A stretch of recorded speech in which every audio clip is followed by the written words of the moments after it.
নমস্কাৰ বন্ধুসকল MX প্লেয়াৰৰ বিষয়ে আমি সকলোৱে জানো আৰু MX প্লেয়াৰ নিশ্চয় আপোনালোকৰ মোবাইলতো আছে কিয়নো নাথাকিব কাৰণ MX প্লেয়াৰ হৈছে গুগল প্লে ষ্টৰত ডাউনলোড হোৱা আটাইতকৈ পপুলাৰ ভিডিও প্লেয়াৰ হয় MX প্লেয়াৰ চলাব আপোনালোকে জানে কিন্তু আজি মই পাঁচটা এনেকুৱা টিপছৰ কথা ক'ব যাম যেগিৰা টিপছ আপোনালোকে হয়তো নাজানে আৰু এটা দুটা জানিলেও গুটেকেটা টিপছ নিশ্চয় নাজানে ভিডিওটো আপোনালোকে হেকলৈকে চাই থাকিব কাৰণ লাষ্টৰ ফলে মই যি দুটা টিপছৰ কথা ক'ব যাম হেগিটা খুবেই উপযোগী আৰু ইন্টাৰেষ্টিংও হয় মোৰ নাম প্ৰাঞ্জল মোৰ চেনেল এনি টেক ফৰলৈ আপোনালোকক স্বাগতম জনাইছো আহক ভিডিওটো আৰম্ভ কৰো প্ৰথম যেটো টিপছ আছে আপুনি ভিডিওটা যেতিয়া প্লে কৰে ভিডিওটো আপুনি কেতিয়াবা প্লে পজ কৰিব লগা হয় বা কেতিয়াবা আপুনি প্লে কৰে এটো আপুনি এইটো বাটনত ক্লিক কৰিব পাৰে কিন্তু মই আপোনাক এটা বেলেগ টেকনিক এটা দেখাম যাত আপুনি এনেকে ডাবল ক্লিক কৰিলে ভিডিওটো প্লে বা পজ হৈ যায় আপুনি কি কৰিব তাৰ কাৰণে তিনিটা ডট যে আছে তিনিটা ডটত যাব তিনিটা ডট গৈ এইখন মেনু আহিব তাত আপুনি ডিসপ্লেত ক্লিক কৰিব ডিসপ্লেত ক্লিক কৰি আপুনি সেটিংছত যাব সেটিংছত গলে আপুনি এনেকুৱা এখন মেনু পাব এই মেনুখনত আপুনি কন্ট্ৰোল যেটো ট্যাব কন্ট্ৰোল ট্যাবটো ক্লিক কৰি তলফালে আহিব ইয়াতে এটা আপুনি অপচন দেখিব এটো আনচেক হৈছে ডাবল ট্যাব প্লে পজ আপুনি হেইটোত ক্লিক কৰি দিয়ক ডাবল ট্যাব প্লে পজ তেতিয়া ব্যাক যাওক ব্যাক গৈ আপুনি ভিডিওটো এতিয়া প্লে কৰক চাব মই যেতিয়া ডাবল ক্লিক কৰি দিছো ডাবল ট্যাব কৰিলে ভিডিওটো পজ হৈ যায় ডাবল ট্যাব কৰিলে ভিডিওটো প্লে হৈ যায় আপুনি এনেকে স্ক্ৰিনতে ভিডিওটো প্লে বা পজ কৰিব পাৰে এটো হৈছিল প্ৰথম টিপছ সেকেন্ড যেটো টিপছ হৈছে আপুনি কেতিয়াবা ভিডিওটো ফাস্ট ফৰৱাৰ্ড কৰিব লগা হয় কেতিয়াবা স্লো কৈ আপুনি ভিডিওটো চলাব লগা হয় ফাস্ট ফৰৱাৰ্ড আৰু স্লো তো আপুনি কেনেকে কৰিব তাৰ কাৰণে আপুনি একদম সহজ আপুনি এই আঙুলি দুটাৰে ওপৰৰ ফালে যেতিয়া নিব ওপৰৰ ফালে নিলে আপুনি দেখিব পাৰ্চেন্টেজটো বাঢ়ি গৈছে আৰু ভিডিওটো যেতিয়া প্লে কৰিব দেখিব ভিডিওটো ফাস্ট ফৰৱাৰ্ড কৈ প্লে হৈছে চাও ফাস্ট ফৰৱাৰ্ড কৈ ভিডিওটো প্লে হৈছে আকৌ আপুনি আঙুলি দুটাৰে যেতিয়া আপুনি তলফালে আনিব তলফালে আনিলে আপুনি এটো স্লো হৈ যাব পাৰ্চেন্টেজটো কমি আহিছে মানে স্লো হৈ গৈছে ভিডিওটো আপুনি এনেকৈ আনি থাকিব ই নিজে নিজে স্লো হৈ যাব চাওক স্লো হৈ গৈছে এনেকুৱাকৈ আপুনি ভিডিওটো ফাস্ট ফৰৱাৰ্ড আৰু স্লো কৰিব পাৰে এটো হৈছিল সেকেন্ড টিপছ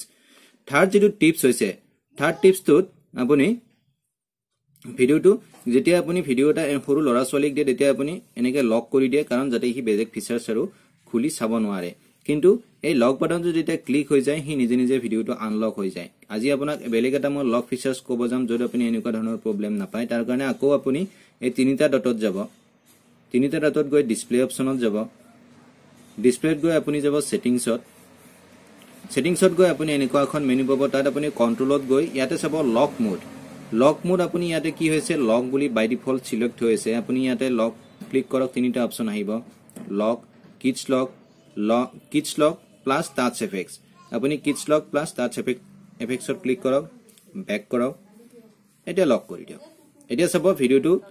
আপুনি যতেই ক্লিক কৰে সৰু লৰা ছোৱালীয়ে তাতে বিভিন্ন ধৰণৰ ধুনিয়া ধুনিয়া এনিমেচন আহে কিন্তু হে লক ফিচাৰ্ছটো নাহে যত কিডছ ফুলতে হি আনলক কৰিব পাৰে গতিকে ইয়াতে কিডছে লক কৰি ফালে পাব ক্লিক কৰি কাৰণ বিভিন্ন ধৰণৰ এনিমেচন আহে কিন্তু লক ফিচাৰ্ছটো নাহে কিন্তু ইয়াক যদি আপুনি আনলক কৰিব লাগে তাৰ কাৰণে আপুনি কি কৰিব ক্লকৱাইজ আপুনি চাৰিটা দিশতে চাৰিটা কোণত এবাৰ ক্লিক কৰিব আনলক হৈ যাব মানে ইয়াতে আপুনি এবাৰ কৰক ইয়াতে এবাৰ কৰক ইয়াতে এবাৰ কৰক ইয়াতে এবাৰ কৰক আনলক হৈ গল মই আকৌ এবাৰ দেখাইছো ক্লকৱাইজ আপুনি ক্লিক কৰিব চাৰিটা কোণতে ইয়াতে এবাৰ আৰু ইয়াতে এবাৰ আনলক হৈ গল এইটো হৈছিল 3 নম্বৰ ফিচাৰ্ছ বাকি যি দুটা ফিচাৰ্ছৰ কথা ক'ব যাম সেই দুটা ফিচাৰ্ছ বহুত ইম্পৰ্টেন্ট হয় আৰু বহুত ইউজফুল হ'ব আপোনাৰ কাৰণে চাও ভিডিওটা যেতিয়া প্লে কৰিব আপোনাৰ ডিভাইসত মোৰ এইটো ডিভাইসত ভিডিওটো যেতিয়া প্লে কৰিব ম্যাক্সিমাম কিমান ভলিউম সাপোৰ্ট কৰিব 15 মই আপোনালোকক দেখাইছো ম্যাক্সিমাম ভলিউম সাপোৰ্ট কৰিব ই 15 আপোনালোকৰ ডিভাইসত ম্যাক্সিমাম 15 সাপোৰ্ট কৰিব বা কাৰোবাৰ ডিভাইসত 30 সাপোৰ্ট কৰিব পাৰে মই এই ভলিউমটো ডাবল কৰাৰ টেকনিকটো কম যাতে আপুনি ভিডিও এটা ভলিউমটো 15 নহয় 15 যদি আছে 30 কৰিব পাৰিব বা আপোনাৰ যদি বাই ডিফল্ট 30 আছে 60 কৰিব 60 লৈকে আপুনি ভলিউমটো ইনক্ৰিজ কৰিব পাৰিব হেতু কেনেকৈ কৰিব একদম সহজ আপুনি মাত্ৰ ভিডিওটো যেতিয়া ক্লিক কৰিব তাতে HW বুলি এটা অপচন পাব ইয়াতে HW আপুনি HW ক্লিক কৰক HW ক্লিক কৰিলে ইয়াতে তিনিটা অপচন পাব HW ডিকোডাৰ HW প্লাস ডিকোডাৰ SW ডিকোডাৰ আপুনি মাজৰ অপচনটো ক্লিক কৰক HW প্লাস ডিকোডাৰ এতিয়া চাব ভিডিওটো যেতিয়া মই ভলিউমটো ইনক্ৰিজ কৰিছো সব 15 ৰ পৰা হি 30 লৈ ইনক্ৰিজ হৈ গৈছে মই আকৌ আপোনাক কৰি দেখাইছো নৰমালি আপোনাৰ কিমান থাকে 15 পৰা আগত না যায় যেতিয়া আপুনি এইটো অপচন সিলেক্ট কৰিব SW প্লাস ডিকোডাৰ সব 30 লৈ আহি গৈছে তেমনিকে আপুনি ভিডিওৰ ভলিউম যেটো হেতু ডাবল কৰিব পাৰে থাৰ্ড যেটো অপচন হেতু বহুত ইম্পৰ্টেন্ট অপচন ফিফথ যেটো অপচন হেতু বহুত ইম্পৰ্টেন্ট অপচন হয় খুবই ইউজফুল আপোনালোকৰ ভিডিও বহুত থাকে এনেকুৱা প্ৰাইভেট বা আনৱান্টেড ভিডিও থাকে যিবিলাক আপুনি বেলেগক দেখাব নিবিচাৰে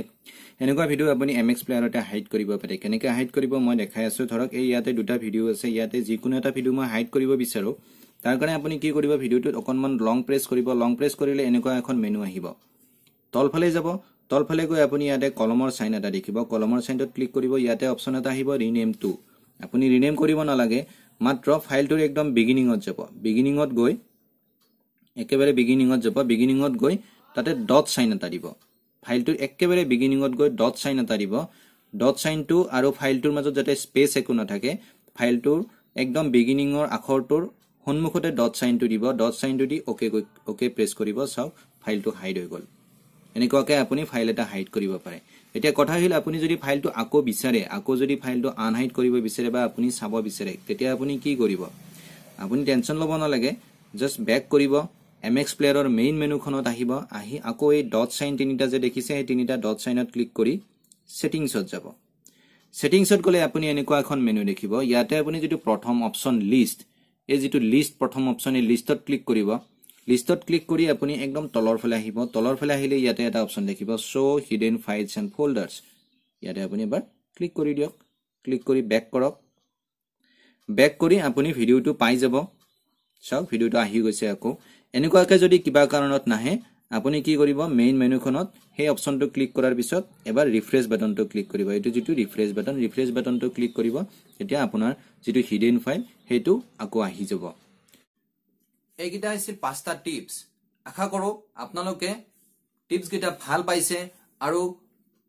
এটা ইউজফুল বস্তু শিকিব পাৰিছে যদি আপুনি টিপস গিটা ভাল পাইছে আৰু যদি আপুনি এই ফিচাৰ্স গিটা আপোনালোকে নতুনকৈ জানিব পাৰিছে তেতিয়া হলে মোৰ ভিডিওটো নিশ্চয় লাইক কৰিব আৰু কমেন্ট বক্সত কমেন্ট কৰি কব আৰু চেনেলটো যদি আপোনালোকে এতিয়ালৈ সাবস্ক্ৰাইব কৰা নাই নিশ্চয় সাবস্ক্ৰাইব কৰিব তো এতিয়ালৈ আহিছো ধন্যবাদ